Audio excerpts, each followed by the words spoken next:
Hola, buenas tardes. Estamos comenzando la última sesión de la Escuela de Desarrollo de Públicos con esa cita de Ana Rosas Mantecón, quien nos recuerda que ser público no es una mera actividad, es una condición, ¿no? Y es una cita que está incluida y que guía buena parte del libro Desarrollo y Formación de Públicos que hoy estamos presentando.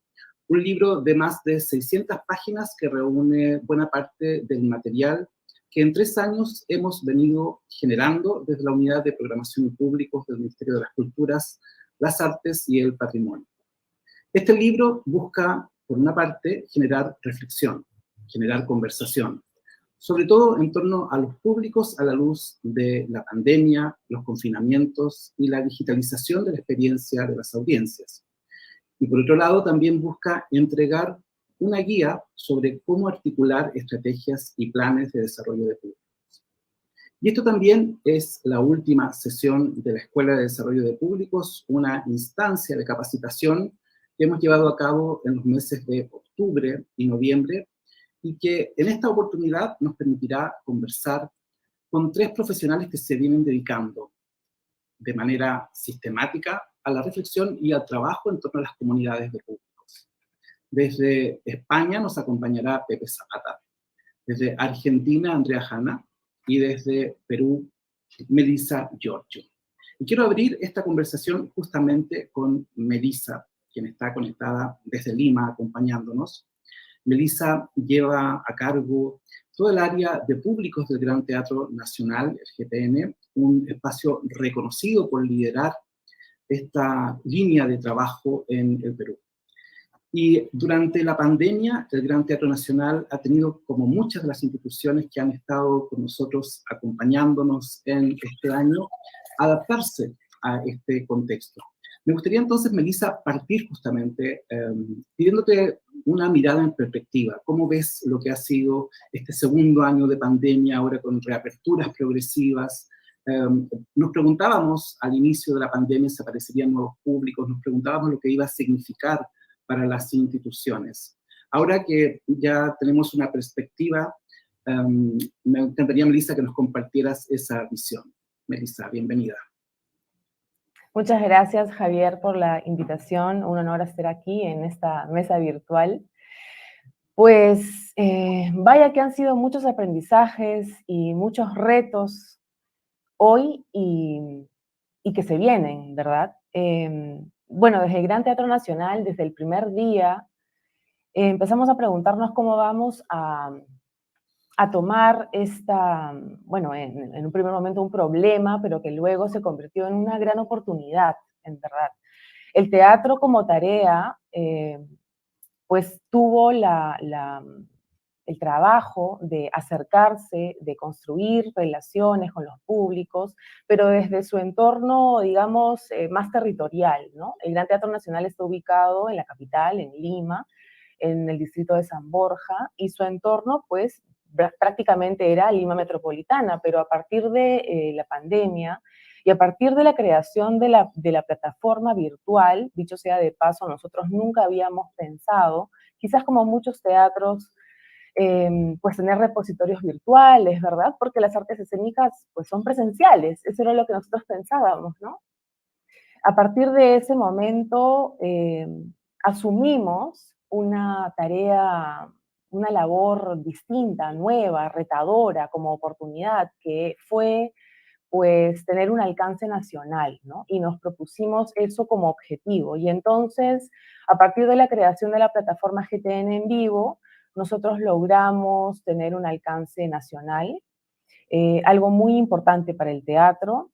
A partir de eso también pudimos, de una manera autogestionada, que también eso ha sido un aprendizaje muy valioso, desarrollar un primer estudio de perfiles de audiencias, que dentro de los principales hallazgos fue que el 44% de las audiencias digitales que nos veían, que participaban de las actividades audiovisuales del teatro, fueron, llamémoslo así, públicos que nos conocieron por primera vez. Y para nosotros eso fue un hallazgo fundamental. Un 44% es bastante, ¿no? Y entonces, a partir de ese momento, nos dimos cuenta del potencial que teníamos ahí, que teníamos en ciernes.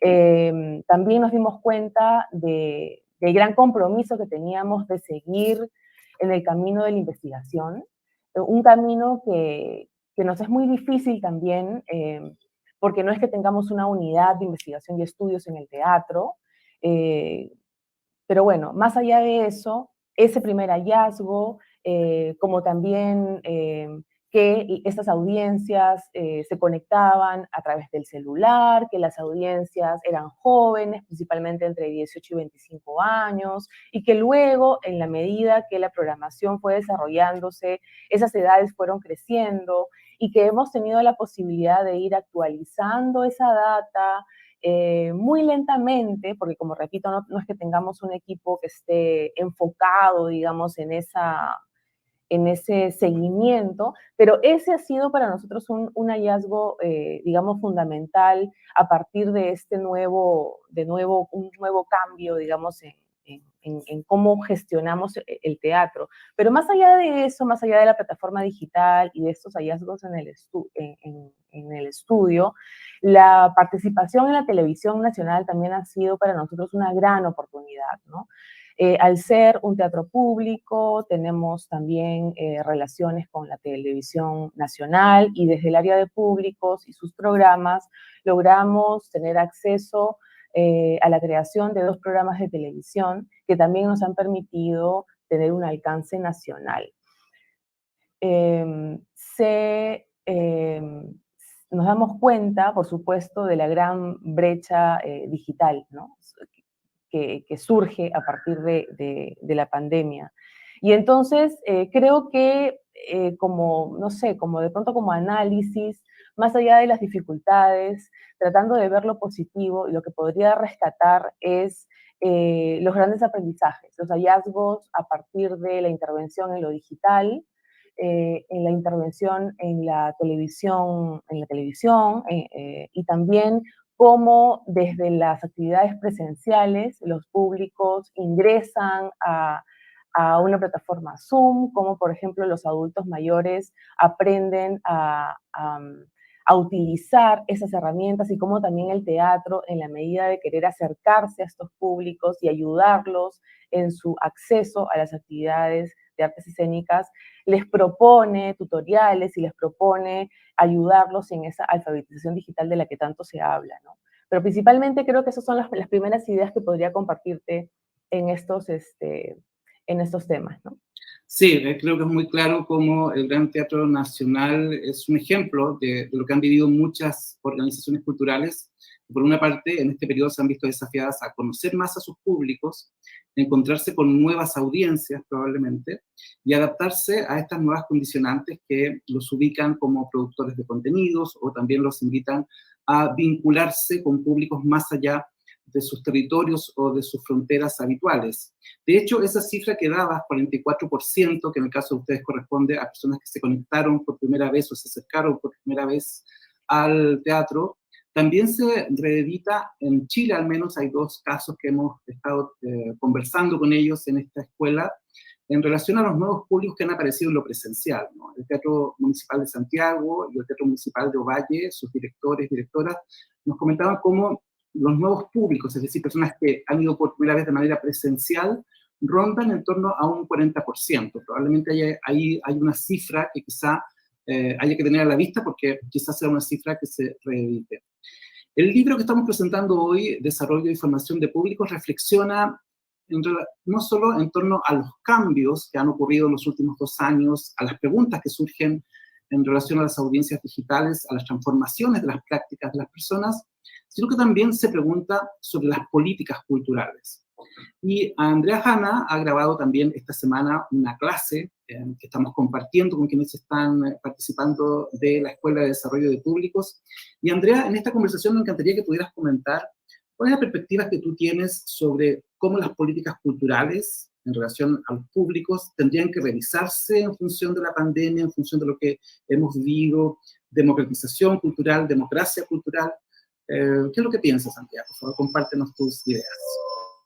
Bueno, ¿qué tal? Buenas tardes, amigas, amigos. Qué lindo estar acá compartiendo este espacio con todas y todos. Bueno, yo creo que tenemos un desafío bastante importante, porque como sociedades entiendo que nos compete un rol importante a nosotras y a nosotros como personas que estamos vinculadas con el área de cultura y en particular con las artes escénicas, pero a toda la sociedad. Y de hecho, aquí en Argentina, por ejemplo, como comentario, la pandemia nos trajo esta oportunidad, como decía recién Melissa al principio, así como una situación de mucha desazón, pero luego entender que fue y es, porque continuamos de algún modo, con pandemia, una enorme oportunidad de revisar un poco lo que venimos haciendo y mirar de cara a futuro qué es lo que debemos ajustar. Aquí en Argentina, por ejemplo, el área de cultura históricamente ha sido un espacio de bastante precarización en cuanto a las personas que trabajan en la cultura. Y en la pandemia, las políticas tanto nacionales como de la ciudad de Buenos Aires se han enfocado mucho a tratar de paliar un poco esa inestabilidad de las personas que trabajan en el área. Y se ha empezado a centrar mucho también el discurso en torno a los públicos, lo cual es, por supuesto, fantástico, sobre todo para quienes estamos más cercanos a esto. Falta un poco todavía de concentrar verdaderas políticas en estas líneas. Por suerte tenemos personas que están sumamente comprometidas en algunos espacios de ejercicio de política pública, como es en el caso nacional el Teatro justamente Nacional Cervantes, en donde en el año 2017 se instala un área de gestión de públicos, pero lamentablemente tenemos todavía un desafío, empezaba diciendo, porque justamente estas políticas recaen en personas que impulsan que el Estado trabaje en esta línea. Y lo que está faltando es que el Estado haga propio esto y que ya no sea solamente el resorte de algunas personas que llevan adelante programas específicos, sino que realmente se transformen en políticas de Estado. Y ahí es donde me parece que es fundamental que se pueda pensar un poco también en la transversalidad de áreas, ¿no? Digamos, el arte de salud, como dice siempre Pepe en sus firmas, y el arte también es educación. O sea, la educación es un campo en el que diríamos, de la política pública más instalada a nivel global, podemos decir. Nadie hoy pensaría en no enviar a sus chicos a la escuela, a menos que tuviera, digamos, alguna circunstancia muy particular, como también estamos viviendo hoy en Argentina, en una población muy apartada, digamos, ¿no? Tenemos un índice de pobreza muy alto en Argentina hoy, y entonces hay muchos chicos y chicas que no están yendo a la escuela, y en ese sentido la pandemia también ha sido un escollo. Pero de todos modos no se piensa en que los niños y las niñas no vayan a la escuela. Sin embargo, en general se piensa bastante poco en que los niños y las niñas vayan al teatro o al cine o a un museo, ¿no? Y la escuela puede ser un espacio de un trabajo bastante interesante para poder generar nuevos públicos, que es lo que puede, pensado a largo plazo, nos estaría faltando. En general, todos los estudios dicen que las personas que asisten suelen ser mujeres mayores de 30 años, con estudios terciarios o superiores. Esto habla de un rango etario que si no nos ocupamos de trabajar en los niños y niñas para que puedan ser públicos y consumidores, ambas cosas, ¿no? Sujetos democráticos y consumidores, bueno, probablemente en el largo plazo estaríamos con algunas dificultades. Muchas gracias, Andrea. Creo que la perspectiva que das pone también énfasis, ¿no?, en el rol que pueden cumplir precisamente las políticas públicas, pero también los agentes de formación, ¿verdad? Y es algo que en el libro se abordan en varias conferencias. Quiero recordarles que estamos presentando el libro Desarrollo y Formación de Públicos en este foro que gracias a lo digital nos permite estar hablando con Buenos Aires, Lima y también Barcelona, España, donde está Pepe Zapata, está participando en un seminario. Pepe Zapata es un conocido por su trabajo en relación a las comunidades de públicos, que es una noción creo que es muy importante hoy relevar. Pepe dirige actualmente 3C, que es en la práctica una comunidad de públicos de artes escénicas. Pepe, me encantaría que pudieras compartirnos entonces cuál es la visión que tienes en esto, después de 2 años de pandemia, de confinamiento, justamente sobre el rol que pueden cumplir la formación de comunidades de públicos. Sé que estás hoy en un seminario allí y te acompaña alguna gente cerca de él. Buenas tardes.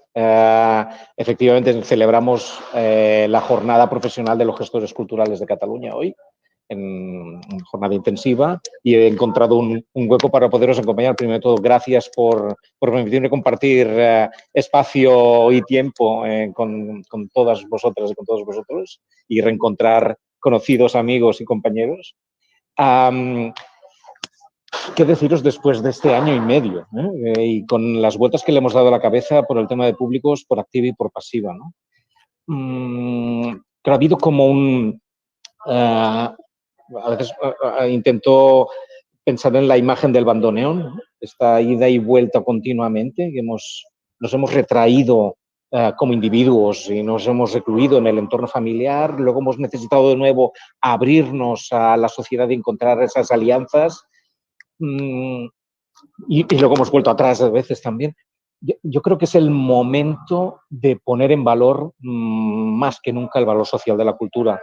Y en ese sentido, esas políticas públicas que ahora mencionábamos han de ser simultáneas claramente a la proactividad y, de alguna manera, al empoderamiento que puede tener la propia sociedad civil. Ver de qué manera nos autoorganizamos, vemos el potencial que puede tener la cultura realmente como cohesión de comunidad, en ese sentido, ver comunidad como idea de estar junto con aquellos con los que tengo algo con lo que compartir y con lo que sacar algún tipo de beneficio. Y la salud y la cultura, como intento decir muchas veces, tienen mucho que ver en ello, ¿no? Sabéis que la OMS publicó un informe tremendamente revelador del potencial, no diría tanto sanador, ¿no?, pero sí preventivo de la cultura como elemento de bienestar social y emocional, que es algo que necesitamos todos absolutamente. Y, por suerte, todas las prácticas que tienen vinculación con ese concepto tan anglosajón de Arts in Health empiezan poco a poco a diseminarse en nuestro contexto. Yo dirijo una entidad que es privada absolutamente, que nació bajo el modelo de negocio de membresía para que amantes del teatro, amantes intensivos del teatro, pudieran tener mejores condiciones, mejores ventajas. Y lo hemos convertido claramente en una comunidad, básicamente porque el modelo de negocio solamente de descuentos y ventajas no tenía sentido, y el valor que le dan nuestros usuarios es justamente esa plataforma de encuentro, esa plataforma de compartir, y en el diseño de las experiencias culturales yo creo que tenemos mucho que decir justamente en ese sentido, ¿no? De ver cómo nuestras propuestas de actividades, pero sobre todo de servicios, Estoy bastante obsesionado en de alguna manera consolidar esa idea de que estamos prestando servicios, ¿no? A veces nos focalizamos mucho en el producto, en que el espectáculo salga perfecto, el foco ilumina adecuadamente al actor, el audio, como supongo tenéis problemas con mi audio porque tengo bastante gente alrededor, salga perfecto, pero eso es una parte importantísima, pero es una parte más de la experiencia, ¿no? Y ver cómo, de alguna manera, toda la experiencia integral, ese antes, ese durante y ese después, nos permite reencontrarnos con el resto de la comunidad. Al hilo de lo que comentábamos también por el tema online, por el tema digital, yo creo que también es un momento dulce. Supongo que de aquí a unos años, cuando echemos la vista atrás y qué es lo que pasó en el 2020-2021, y más allá de la tragedia en sí, de que hay un montón de agentes culturales que han desaparecido claramente del ecosistema, digo que es un momento dulce en el sentido de que yo creo que ahora nos podemos permitir estar en fase beta, en fase laboratorio, en probar, en ver cómo, sobre todo, esa hibridación, ese equilibrio entre lo virtual y lo presencial nos ha de permitir obtener lo mejor de cada uno de esos mundos que aparentemente son diferenciados. Y creo mucho justamente en esa idea de, aquí en catalán decimos de machambrat, como de fusión, ¿no? Y ver cómo incluso cuando años atrás se hablaba de la teoría transmedia, justamente potencia esa idea de que entro salgo de determinados entornos. Todo este contexto, y si me permites, Javier, nos ha servido además como palanca para plantearnos la organización de justamente el primer Congreso Internacional de Espectadores de Teatro. Pensamos que es el momento justamente adecuado de replantearlo y en todo caso os invito luego a poder compartir información del evento por si os interesa. Sí, nos interesará luego precisar un poco más para que nos comentes, Pepe, en qué consiste ese encuentro. Creo que también de lo que nos comenta Pepe hay algo bien relevante, ¿no? La ausencia de los públicos presenciales en la primera fase de la pandemia nos ha hecho valorarlos, ¿no? Y los ha puesto en relevancia para comprender en la práctica que buena parte del quehacer en el campo de la cultura, de las artes, tiene que ver con los otros, tiene que ver con esos destinatarios, tiene que ver con ese testigo del quehacer de creadores y creadoras. Y por lo tanto, se requiere una reflexión más sistemática en torno a los públicos, en torno a lo que buscan, a lo que esperan, en torno a su vivencia. Y el libro que estamos presentando hoy, Desarrollo y Formación de Públicos, toma esta perspectiva desde 12 conferencias que fueron parte de los seminarios que se han organizado en el año 2019, 2020 y recientemente en el año 2021. El libro incluye conferencias de Lucina Jiménez, de Ana Rosas Mantecón, Jaume Colomer, Alessandra Gariboldi, Macarena Cuenca, Sonia Sin, Leticia Pérez, Stephen Hadley, Ingrid Guardiola, Remedios Zafra, Elena Neira, Ferran López. O sea, es un recorrido en torno a las ideas de democratización cultural, democracia cultural, en torno a las ideas del espectador y también las audiencias digitales, en torno a las nuevas prácticas que han surgido en pandemia y también plantean algunas preguntas sobre el futuro. Y por cierto, también hay conferencias que dan orientaciones o insumos sobre cómo pensar el trabajo con los públicos de ahora en adelante. Y en ese sentido quería volver con Melissa para pedirte, Melissa, que nos compartas, no sé si ya hoy, cuando ustedes ya tienen un trabajo hecho tras los primeros confinamientos y en esta adaptación al nuevo escenario híbrido, hay ciertas perspectivas, hay ciertas claves, orientaciones que pudieras recomendar para cómo pensar hoy el trabajo con los públicos. Ustedes he visto que han estado concentrándose en ciertas comunidades, han trabajado con lo que en Chile se llaman adultos mayores, por ejemplo, han consolidado comunidades de docentes. ¿Qué orientaciones o qué recomendaciones podrías plantear a partir de esa experiencia? Melissa. Mira, yo lo que rescato de la experiencia con los públicos en ese sentido es la importancia de la escucha y la importancia de hacerlos partícipes de los procesos creativos. Para nosotros eso ha sido algo que incluso hemos aprendido de la experiencia chilena a través tuyos también, todas esas estrategias de la co-creación, de la participación, ha sido fundamental, ¿no? El trabajo con los docentes, el trabajo con los estudiantes de colegio para la creación de las obras de teatro juveniles, por ejemplo, que recogen sus reflexiones, opiniones, y con todo ese insumo que los dramaturgos creen justamente las obras de teatro, han sido fundamentales, porque eso ha logrado que esos públicos encuentren en las obras artísticas identidad, representatividad, y entonces mucho más conexión, porque partíamos del supuesto que esos públicos jóvenes eran no públicos del teatro, ¿no? Entonces, eso por un lado. Y por otro lado, en el tema de los adultos mayores, son públicos que podríamos haberlos considerado no públicos del teatro porque no se sentían convidados, no sentían que de pronto, no necesariamente que la oferta y que el espacio digamos, justamente los convocaba y, y entonces hacer de este espacio un espacio abierto, un espacio que también justamente responda a sus necesidades con actividades que ellos están buscando, como los talleres de expresión corporal, que son también actividades que hacen otros centros culturales, pero que esas actividades no son actividades islas, sino que funcionan inclusive como estrategias para que luego de las actividades y de haber conformado pequeñas comunidades, luego pasen a ser espectadores de la programación, digamos, general del teatro. Ese también ha sido como un hallazgo. Pero algo que yo quisiera mencionar también es que creo que hay que incidir mucho en el trabajo justamente de los no públicos.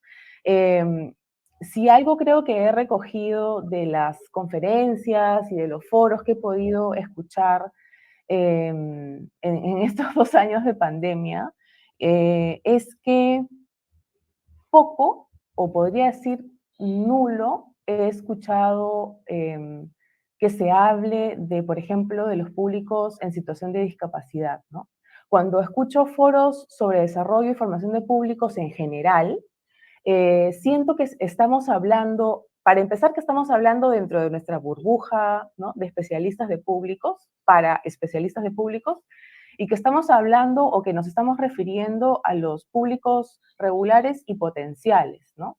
Que no estamos pensando ni hablando ni proyectando todas estas teorías y estrategias que compartimos pensando hacia los no públicos. Y dentro de este gran bolsón de no públicos que debería de preocuparnos, no estamos pensando en las personas en situación con discapacidad. En el Perú, más del 70% de las personas en situación de discapacidad no tienen acceso a la recreación. Y dentro de la recreación no tienen acceso a las artes escénicas, por ejemplo, ¿no? Entonces es un problema gravitante, ¿no?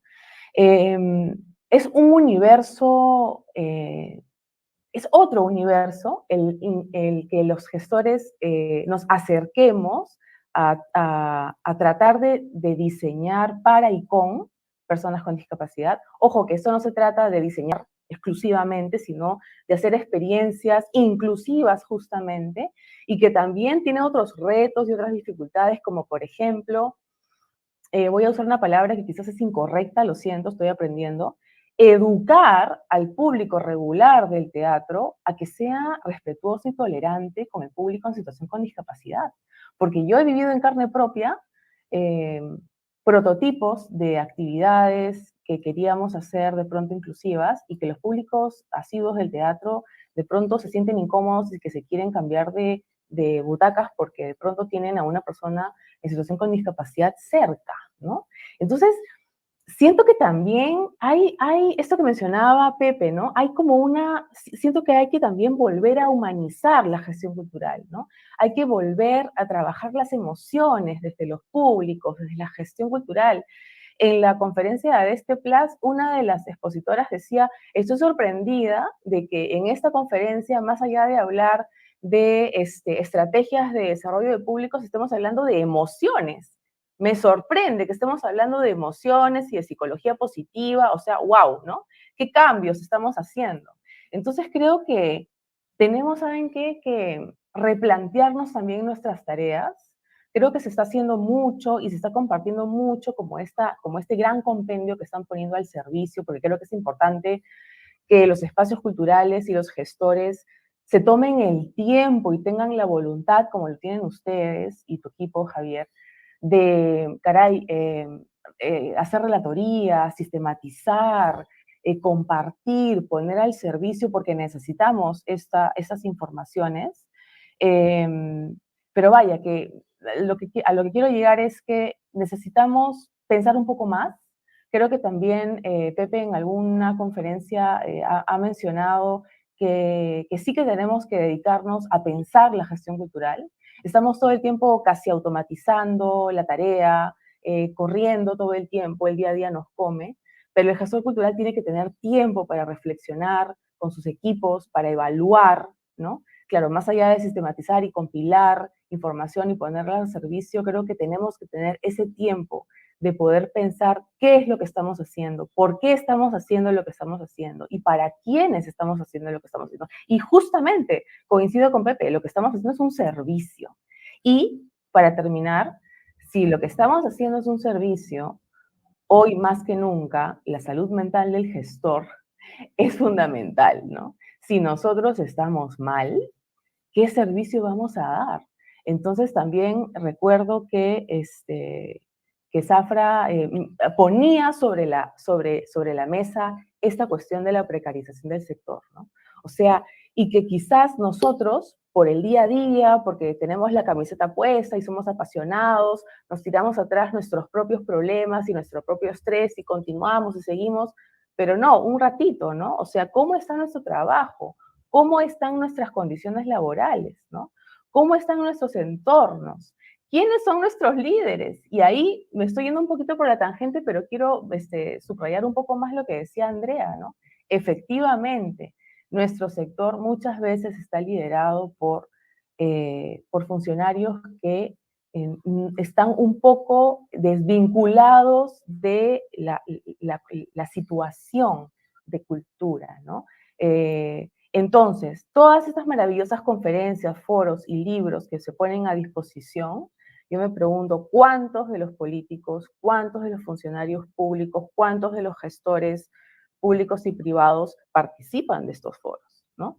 Porque si no, entonces, la maravillosa burbuja rosada cultural sigue participando de los foros virtuales y presenciales sobre desarrollo de públicos, pero quienes finalmente toman las decisiones siguen ajenos. Entonces, justamente el trabajo intersectorial y el trabajo cooperativo creo que tiene que ser la salida, ¿no? Y entonces, ahora sí para terminar, creo que lo que nos hace falta, o por lo menos esa es la sensación que tengo desde mi país, es que los gestores culturales tenemos que ser divulgadores científicos de la cultura. O sea, ya no podemos seguir trabajando desde nuestras propias ¿no? trincheras. Tenemos que salir, y como decía Ana Durán, cada vez que uno saca un libro, cada vez que uno hace una tesis, el primer capítulo es ¿por qué el arte es importante? Y decía, vaya, ¿por qué diantres siempre tenemos que explicar que el arte es importante, ¿no? O sea, para nosotros es obvio, pero para el resto no lo es tanto. Y entonces tenemos que seguir insistiendo en que efectivamente el arte es transformador, pero no solamente tener una visión romántica, como también creo que lo ha mencionado Pepe, ¿no? Sino, vaya, que sí aporta. Y creo que, porque seríamos mezquinos decirlo, que justamente en estos 2 años de pandemia, quienes no han sacado el cuerpo hemos sido los artistas y hemos sido las personas que trabajamos en cultura.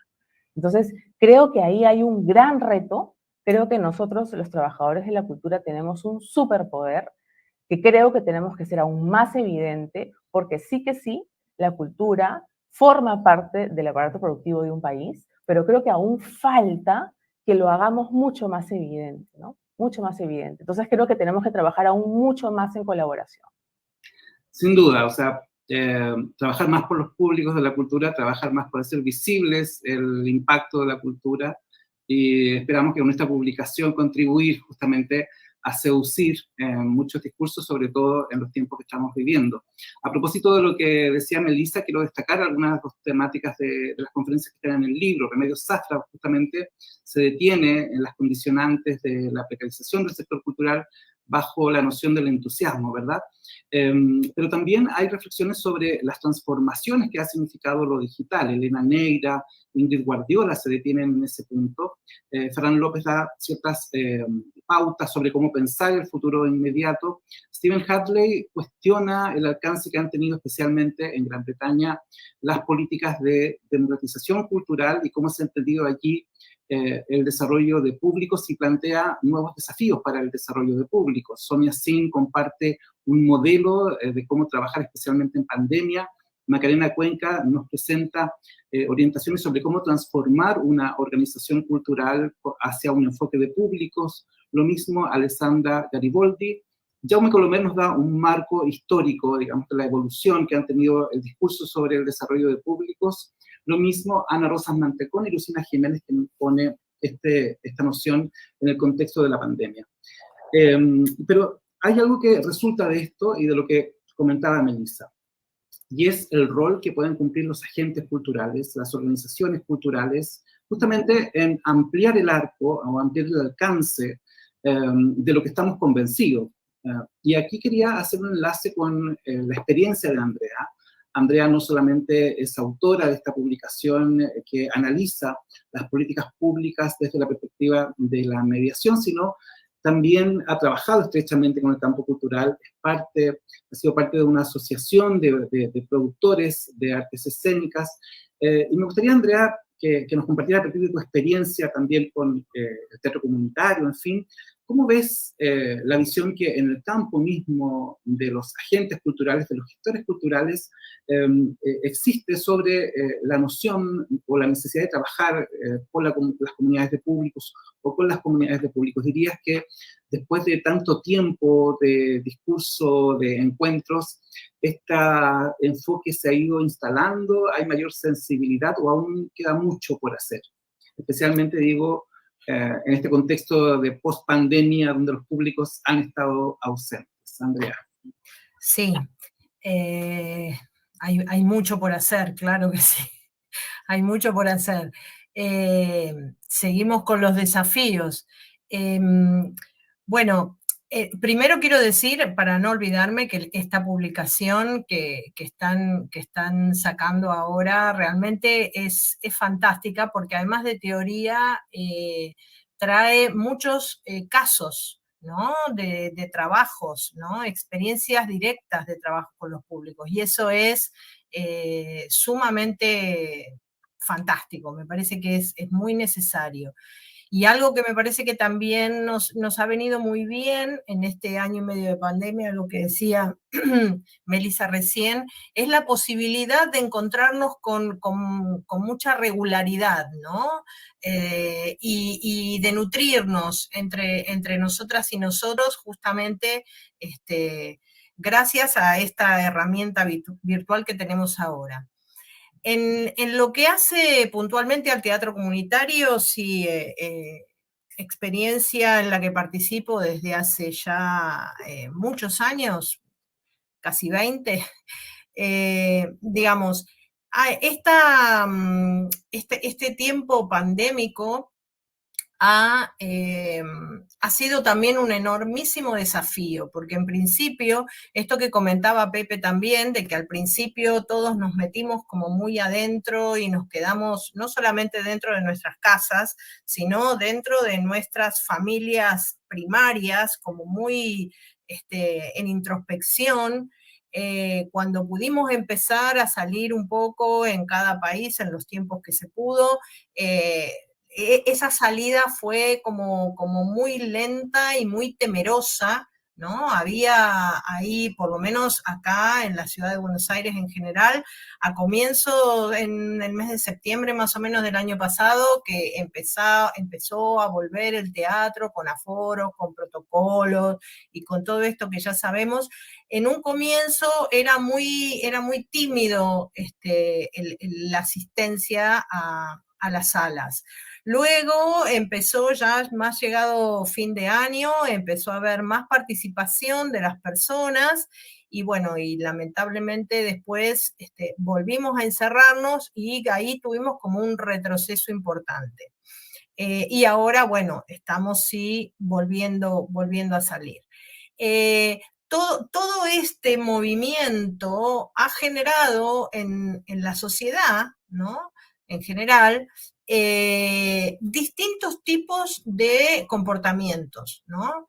O sea, y por lo general bastante reticencia de las personas, llamémosla justamente de los no públicos, ¿no? Que eran los que hablábamos, a acercarse a los espacios culturales, no así a los espacios públicos, ¿no? Digamos, las plazas, los parques, la calle en general, sí está siendo un espacio de encuentro.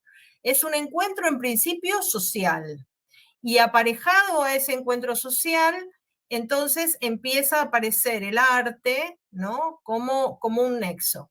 Ya históricamente y antes de la pandemia, el teatro comunitario, que tiene como escenario principal el espacio público, nosotros siempre decimos que somos generadores de públicos desde siempre, porque justamente el hecho de que vecinas y vecinos estén haciendo arte en el espacio público ya naturalmente hace que las personas que transitan por el espacio se acerquen y se queden expectando eso que está sucediendo. Y sucede también algo muy interesante desde siempre, que es que estos vecinos y vecinas que están haciendo arte en una plaza, en una calle, luego se acercan a estas personas que están viendo el trabajo y empiezan a interactuar y se genera, pero de una manera muy natural, un vínculo, y esas personas luego se acercan o digamos, a sumarse a los grupos de teatro comunitario o a participar de los espectáculos de teatro comunitario. En el año 2017, la encuesta de consumos culturales en Argentina, hecha por el CINCA, indicó que el público de teatro se había reducido en un 40% con relación a la evaluación anterior, que había sido en el año 2013. Ya en esos años, el teatro comunitario siempre tenía mucho público y siempre tuvo mucho público. Entonces, había ahí como una pregunta que permanentemente nos surgía de decir, ¿por qué el teatro comunitario tiene tanto público y las salas de teatro no lo tienen? Y sin estudios de investigación formales, podríamos decir que justamente el motivo tenía que ver y sigue teniendo que ver, porque vuelve a suceder lo mismo ahora, que estamos, digamos, como retomando el trabajo, que con esta suerte de vinculación natural que sucede entre los vecinos y vecinas que ejercen su derecho al arte, porque de eso se trata el teatro comunitario, ¿no? De ejercer el derecho al arte y a la vida cultural que todas las personas tenemos, y aquellas personas que de repente salen de su casa a hacer una compra o a pasear al perro o a lo que sea, y se encuentran en su propio barrio, en su propio territorio, con personas que están haciendo arte. Y esto me hace recordar algo que decía Lucina Jiménez, que me pareció muy interesante con relación a este ejercicio, digamos, del derecho a la vida cultural, que los estados deberían también tener en cuenta en realizar políticas de reconocimiento de las actividades culturales que las mismas sociedades, las mismas comunidades llevan adelante. Y procurar integrar a estas comunidades. Estamos nosotros ahora en general, hablando mucho de distintas comunidades. Melissa recién lo decía claramente con relación a las personas con discapacidad. Tenemos, yo creo, que una deuda también como sociedad, y acá las políticas son muy, muy importantes también, en cuanto a poder integrarnos las distintas comunidades o los distintos grupos. ¿Por qué los discapacitados tienen que estar en un lugar y los que no somos teóricamente discapacitados en otro? Debemos poder integrarnos. Grupos de LGTBIQ+, digamos que hay como sectores o espectáculos o actividades culturales para esas poblaciones. Niños y niñas o población de característica vulnerable, digamos como se las denomina, con actividades específicas para esos grupos. Entonces, yo creo que si de verdad queremos sociedades que puedan crecer, que puedan construir, que puedan dejar legados para, digamos, las generaciones futuras, debemos poder empezar a integrarnos de verdad, todos y todas, a entender que somos distintos y que está muy bien que seamos distintos y que todos tenemos algo que aprender del otro o de la otra. Y acá me parece que el sector cultural tiene un desafío que realmente es fundamental, porque si algo dejó en claro esta pandemia es que cuando empezó el confinamiento fue la cultura y el arte lo que hizo que podamos afrontar ese enorme baldazo de agua helada que nos cayó de la noche a la mañana. Entonces, podamos tomar como ese desafío, me parece que sería bastante interesante.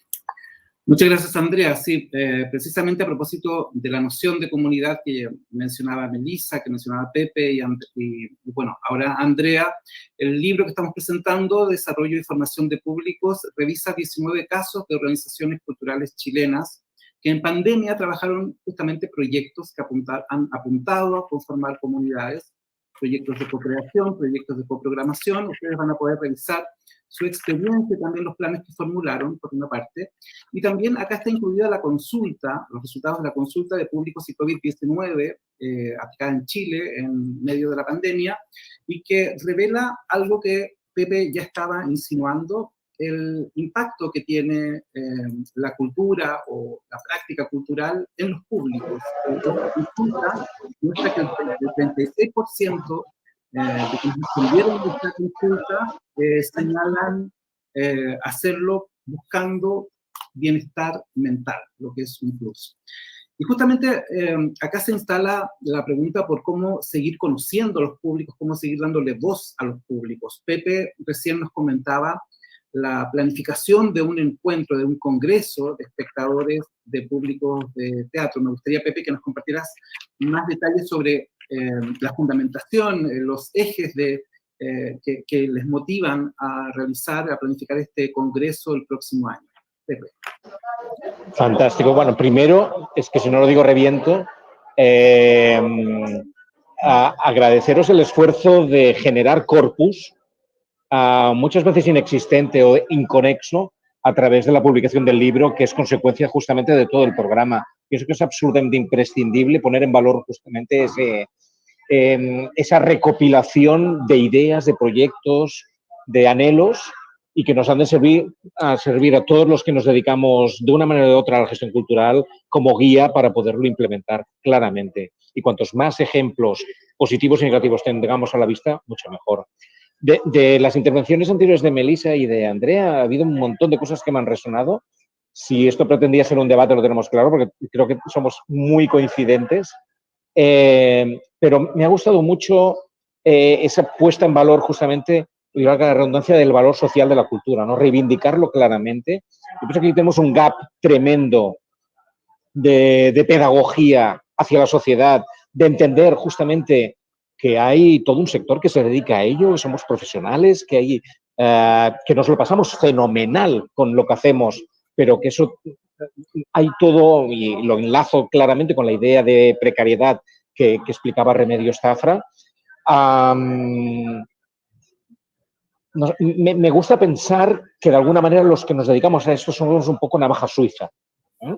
Y cada vez más, para lo bueno y para lo malo, pero que servimos para un roto y para un descosido, aquí dice mi madre, pero que sobre todo lo que hacemos es ser conectores.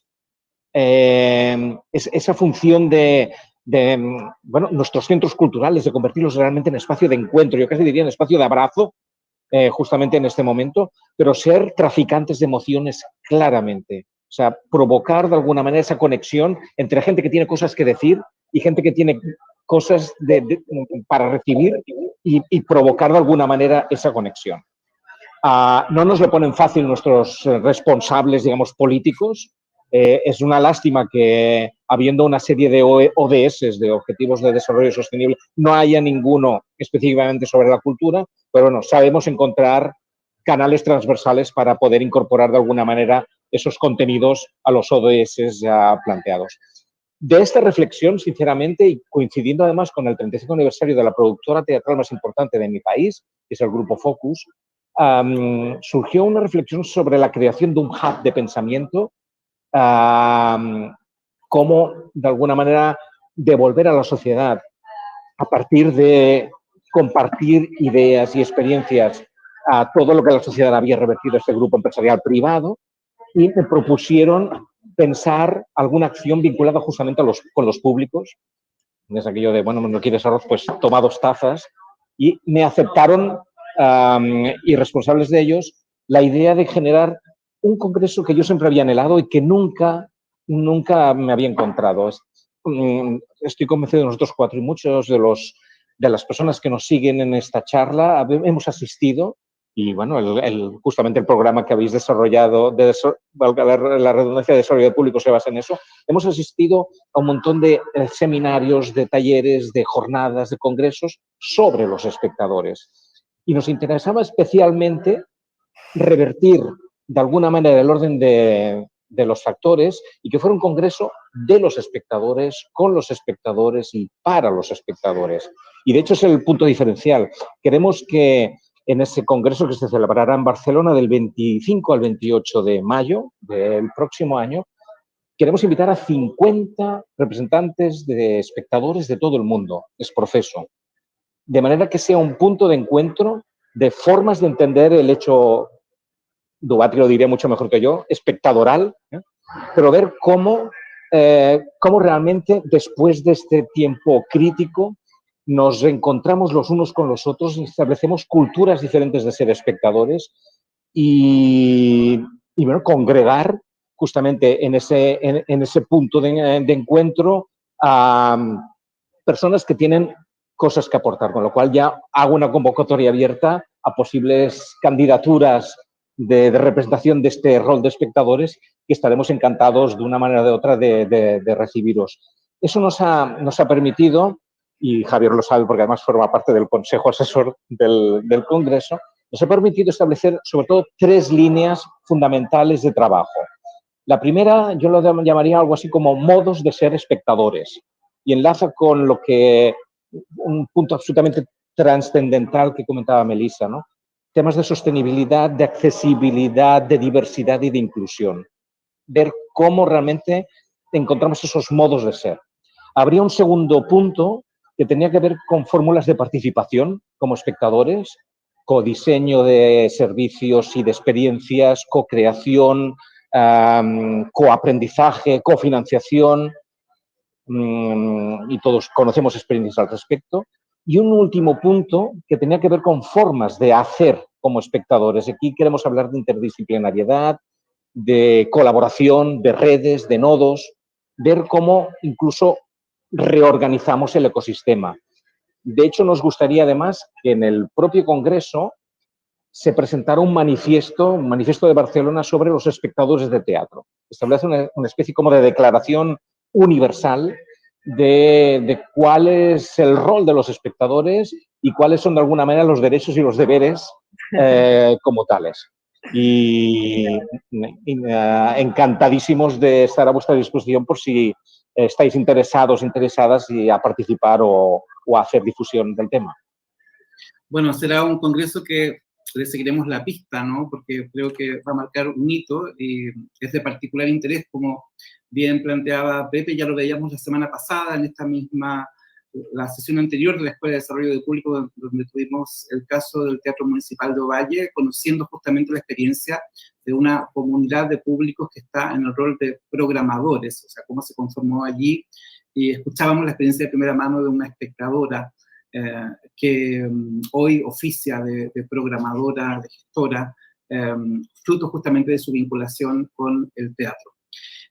Para quienes nos están siguiendo, quiero comentarles que en el sitio web programacionypúblicos.cultura.gov.cl existe a partir de ahora un espacio dedicado específicamente al libro, donde van a poder hacer un recorrido virtual por el libro con los distintos contenidos que tiene o bien descargarlo. Así es que les invito desde ya a visitar el sitio web, porque junto con las conferencias que ya hemos diseñado, hay también un manual de cómo estructurar un plan de desarrollo de públicos que está acompañado por la experiencia de 19 casos, y también se presenta el Plan Nacional de Desarrollo y Formación de Públicos del Ministerio de las Culturas, las Artes y el Patrimonio, que tiene el foco justamente en cómo fortalecer a las organizaciones culturales, cómo acompañarlas para hacer un trabajo que las oriente hacia los públicos, cómo justamente quizá transitar en torno a muchos de los temas que hoy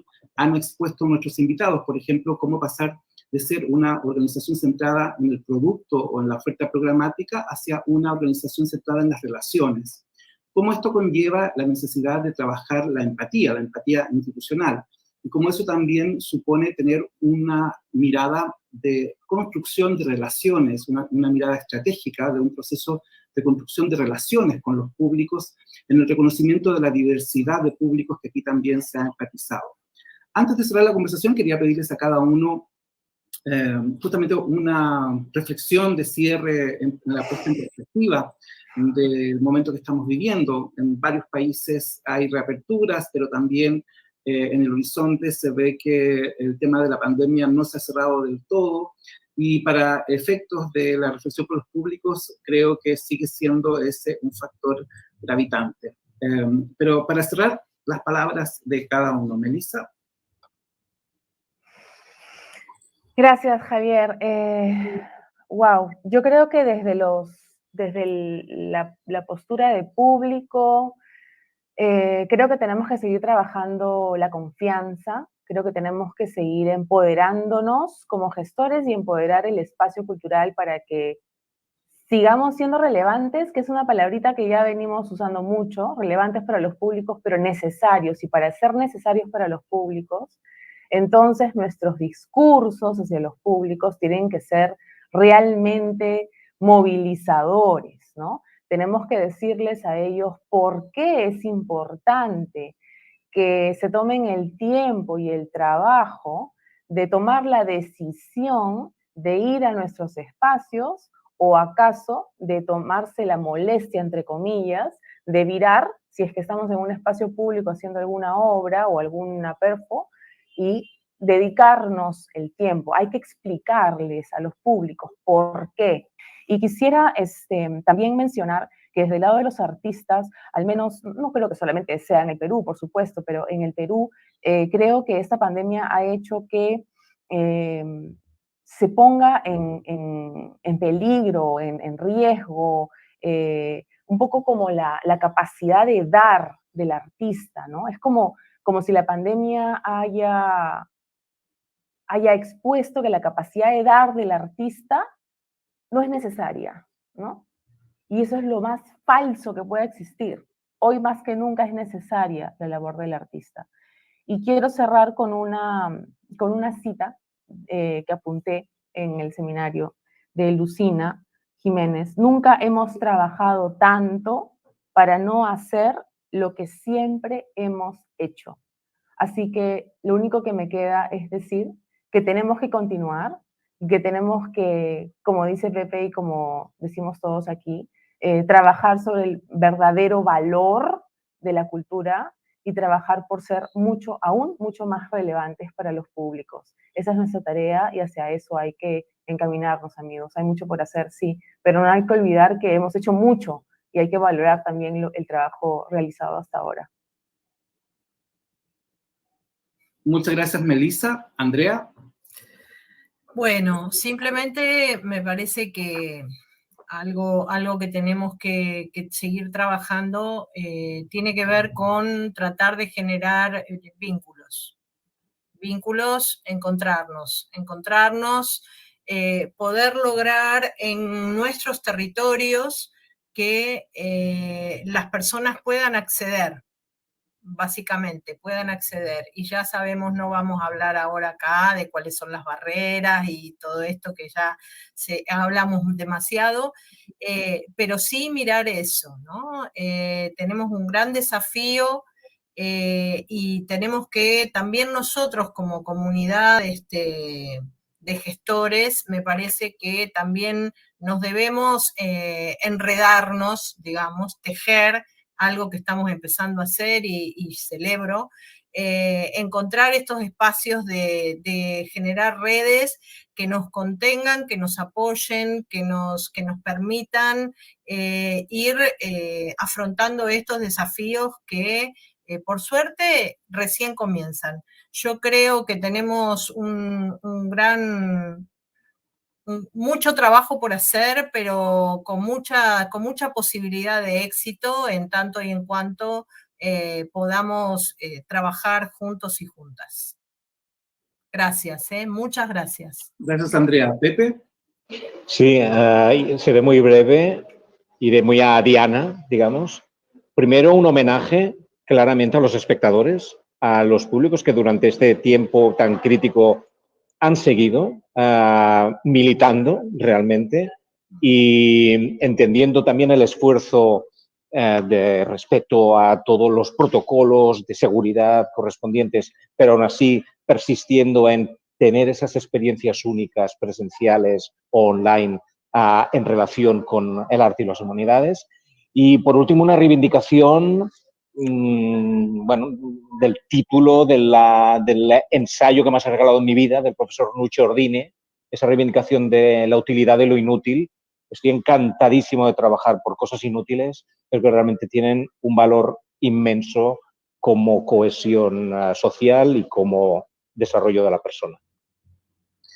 Bien, con estas palabras estamos cerrando la presentación del libro Desarrollo y Formación de Públicos. Les invito a revisarlo en detalle, a descargarlo desde el sitio web programacionypúblicos.cultura.gov.cl.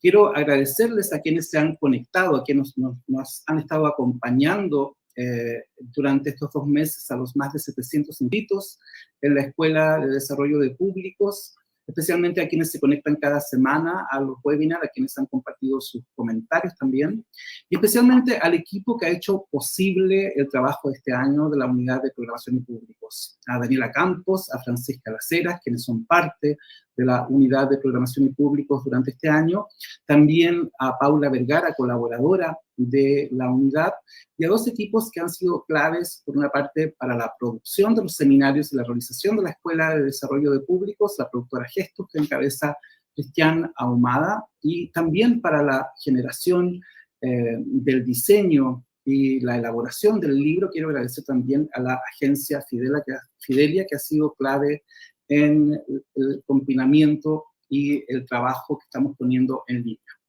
Esperamos encontrarnos en una próxima oportunidad para seguir reflexionando sobre los públicos y les deseamos una muy buena semana. Hasta pronto.